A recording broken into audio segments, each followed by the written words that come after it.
we wanted to have an all-women's slot, and so here we are. We've got about a dozen women in our syndicate.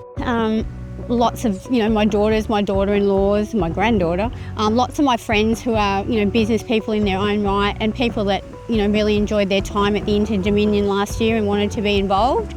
So I've got them all involved this year, and we're really looking forward to it. We just decided last year with the success of it and the fun everybody seemed to be having that we'd try and put in, a nomination for our own slot this year, and we're successful, so we're really looking forward to it. It's a big party atmosphere. We're always pretty active at the sales on the Sunday, but this year if we have some success, we've decided with our syndicate wins that we will be, buying a horse and racing it as a, all-female slot, and so we'll be doing that just with all our women from the slot. We're also going to go around proceeds from our wins to the Leukemia Foundation on behalf of our son Jack, who had cancer last year, and they were really supportive. So 10% of any winnings that we make will be going to the Leukemia Foundation as well. Well, my slot holder is Sharon Mitchell. We've been trainers for Greg and Sharon for a number of years, about 15, 16 years. And not only do we train for them, but we've become really good family friends of theirs. And that's how this has come about. Was Sharon's idea one late afternoon when we were on holidays, a couple of hours before it was about to close, and she came up with the concept of creating a women's only syndicate, and yeah, she managed to secure a slot. Oh yeah, Sharon's right in. She's got hats and socks and stickers, and she's gone all out there with everything, so it's great to see.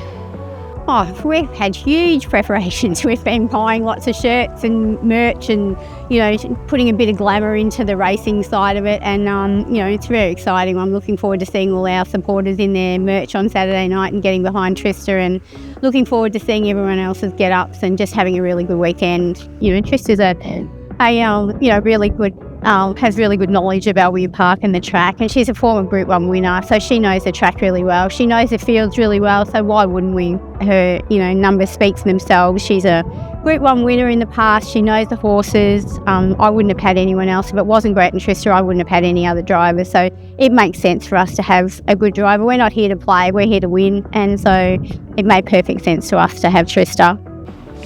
Just the whole concept of it, to be a part of it's just amazing. And yeah, just the whole setup of it. Oh look, I'll have a bit of an advantage, but I think nearly every driver bar maybe one has driven at Albion. But it will be good to just be up there, and obviously it's a bit easier being at home and on our own track.